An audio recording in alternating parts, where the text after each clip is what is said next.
তেওঁলোকক সুধি আছোঁ, ৰাতিপুৱাৰ পৰা সুধি আছোঁ আমি গেছ কেতিয়া পাম, আমি গেছ কেতিয়া পাম। তেখেতলোকে না ভালকৈ খুলি আমাক ক'ব পাৰিছে যে আমি গেছ কিমান টাইমত দিম। বাছ বাৰে বাৰে এটা কথা কয়, গেছৰ গাড়ী বেয়া হৈ গৈছে। এবাৰ কৈছে কোনোবা আহিছে, কোনোবাই কৈছে মুড়ি আহিছে কাৰণে নাহৰকটীয়া আহিছে, গতিকে দুলীয়াজানত গাড়ী বন্ধ হৈ আছে, লোডিং হোৱা নাই এতিয়া। আমি এইফালে তেওঁ সুধিব আহিলোঁ, তেওঁ এইফালে লিখি ওলাই দিব। এতিয়া এইফালে ফুলফালে গ'ল, তেখেতক সেইফালে বিচাৰি যাম, সেইফালে ওলাই দিব। ক'ত গৈছে গৈছে, কি কৰিছে কৰিছে আৰু। ৰাতিপুৱা 4টা বজাৰ পৰা আমি এনেকৈ ঘূৰি আছোঁ, ঘূৰাই আছোঁ। যোৱা দুদিনৰ পৰা গেছৰ ডিপু চকিডিংখন বেয়া হৈছে। তাৰ আগেও আজি 5-6 দিন আগে বেয়া হৈছিলে। আমি গোটেইখিনি চালকে প্ৰায় 3 দিন 4 দিন আমি ৰাতিপুৱা 4টা বজাৰ পৰা আমি গাড়ী লাইনত লগাওঁ আৰু দিনৰ 2টা-3টা বজাত আমি গেছ লৈ কিনে যাওঁ। আৰু গেছো আমাক ফুল নিদিয়ে, বাছ বহুত কিবা কিবি আহি কিনে ফুল লৈ লয়। আমাক পাছত লিমিট কৰি দিয়ে, 200 টকা লিমিট কৰি দিয়ে, যিখিনি গেছেৰে আমি পিছদিনাখন আমি আকৌ চলাব নোৱাৰোঁ। আকৌ ৰাতিপুৱা আহি কিনে আমি লাইনত লগাওঁ। আজি ভালেমান দিনৰ পৰা এনেকুৱা এটা সমস্যা হৈ আছে, চকিডিং ডিপুটো ভালেমান দিনৰ পৰা বেয়া হৈ আছে। তাৰ ওপৰত একো এটা ভাল ব্যৱস্থা লোৱা নাইকিয়া। সদায় সুধো, দুদিনৰ মূৰে মূৰে কি হৈছে, ট্ৰান্সফৰ্মাৰ বেয়া হৈছে, দুদিনৰ মূৰে মূৰে কি হৈছে, ভল্টেজৰ প্ৰব্লেম হৈছে। গতিকে আজি আমি ৰাতিপুৱা 4টা বজাৰ পৰা 4:45 পৰা মই নিজে ৰখি আছোঁ। 4টা বজাৰ পৰা ইমান গাড়ী ৰখি আছে, এইখিনি গাড়ী ৰখি আছোঁ। আমি ডিপুৰ কৰ্তৃপক্ষক আমি তেওঁলোকক কৈছোঁ, সুধিছোঁ, তেওঁলোকক আমি প্ৰশ্ন কৰিছোঁ যে আমি গেছ কেতিয়াকৈ পাম। তো তেখেতলোকে বৰ ভালকৈ খুলি কিনে ক'ব পৰা নাই যে গেছ কেতিয়া আহিব কেতিয়া নাহে। আৰু আমি গোটেই চালকখিনি আমি ইয়াত ৰখি আছোঁ, আৰু আমি কিমান দেৰিলৈকে ৰখিম সেই কথাষাৰো আমি বুজি পোৱা নাই।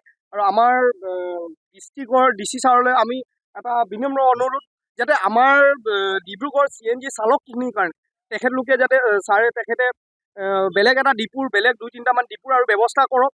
কাৰণ আমি এখন ডিপু, যোনটো আপোনালোকে দেখা পাইছে বৰুৱা ভাৰত পেট্ৰল পাম্প, এই ডিপুটোত আমি বহুত ভিৰ হয়, সদায় এনেকুৱা জাম। ডিব্ৰুগড় টাউনত ক'ব গ'লে আপোনাৰ 2টা আছে, এটা চকিডিঙত আছে আৰু এটা আমাৰ কুমাৰনিচিগাত আছে।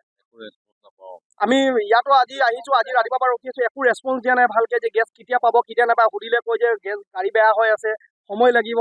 কিমান সময় লাগিব? আমাক এটা সময় এটা দিব লাগে যে আপোনালোকে ইমান টাইমত গেছ পাব বুলি, কিন্তু সেনেকৈ একো সময় দিয়া হোৱা নাই। আমি গাড়ী কেনেকৈ চলাম, গাড়ী আমি ইনষ্টলমেণ্ট কেনেকৈ চলাম, বা আমাৰ ল'ৰা ছোৱালীৰ আমাৰ এডুকেশ্যন আছে বা বহুত এনেকুৱা সমস্যা আছে, আমি সমাধান কেনেকৈ কৰিম? যদি আমি গেছৰ ডিপুৰ কাৰণে আমি 3টা বজালৈকে লাইন পাতোঁ, আৰু 4টা বজাত যদি গেছ লৈ কিনে আমি চলাওঁতো ৰাতি কেইটা বজালৈকে আমি চলাম, বা মানুহ কেইটা বজালৈকে আমি পাম, বা এনেকৈ আমি 2 পইচা আমি কেনেকৈ ইনকম কৰিম, বা আমি কেনেকৈ ঘৰ চলিম?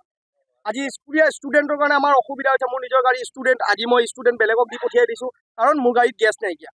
সেনেকুৱা হ'লে কেনেকুৱা? চৰকাৰে এনেকুৱা CNG ডিপু এটা বা CNG গাড়ী এখন ওলোৱাৰ আগে এইবিলাক বিষয় লৈ ভালকৈ আলোচনা কৰি ল'ব লাগে, যে ডিপু খুলি দিওঁ আমি, যাতে গাড়ীখিনিৰ পাছত এটা এনেকুৱা সমস্যা নহয়। আজি যিখিনি সমস্যা আমাৰ চালকখিনিৰ মাজত হৈ আছে। গেছৰ যিটো চকিডিঙত আমাৰ মেইন এটা দিছিলে প্ৰথম, সেইটো মেইন বুলি কয় তাহাঁতি। এইকেইটা হৈছে আপোনালোকৰ যেনেকৈ বেংকৰ ব্ৰাঞ্চ থাকে, এইকেইটা ব্ৰাঞ্চ।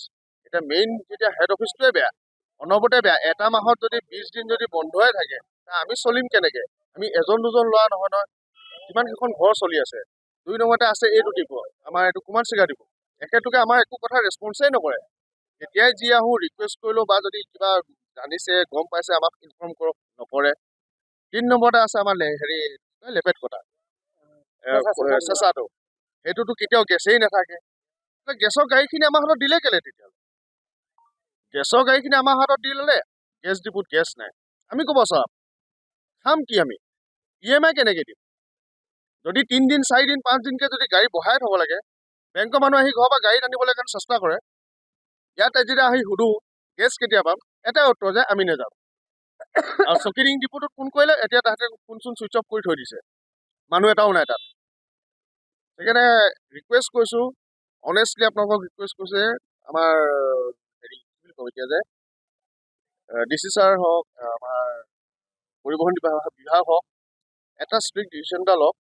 আমাৰ যিটো প্ৰব্লেম হৈছে, আমাক এটা চলিউশ্যন দিয়ক। আমাৰ প্ৰায় সমস্যা হৈ থাকে CNG ডিপুটোক লৈ। এনিটাইম আমি নাপাওঁৱেই, গেছ বেয়াই হৈ থাকে চকিডিঙৰটো।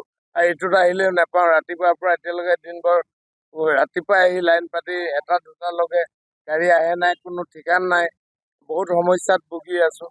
এতিয়া আপোনাৰ মোটামুটি 1 বছৰমানৰ পৰা ভুগি আছোঁ। এই চকিডিঙৰটো প্ৰায় বন্ধই হৈ থাকে, মেচিন বেয়া, কিবা বেয়া, আমুক বেয়া। আমি কমপ্লেইন দিওঁ, তাৰপৰা 2-4 দিনত যেন তেন ঠিক কৰে, কেতিয়াবা 4-5 দিনো লাগি যায়। আমাৰ বহুত সমস্যা হৈছে। তাৰমানে আমাৰ এতিয়া শুনক, এতিয়া মই ৰাতিপুৱা অহা, মোৰ প্ৰেছাৰ ষ্ট্ৰক আছে, মই ভালকৈ কথাও পাতিব নোৱাৰোঁ। ইমান প্ৰব্লেমত আহি মই এতিয়া গেছটোৰ কাৰণে আহিব লগা হৈছে। আমি পেট্ৰলত চলাব নোৱাৰোঁ। পেট্ৰলত আমাৰ কোনো মানে হেৰিতে নোপোচায়।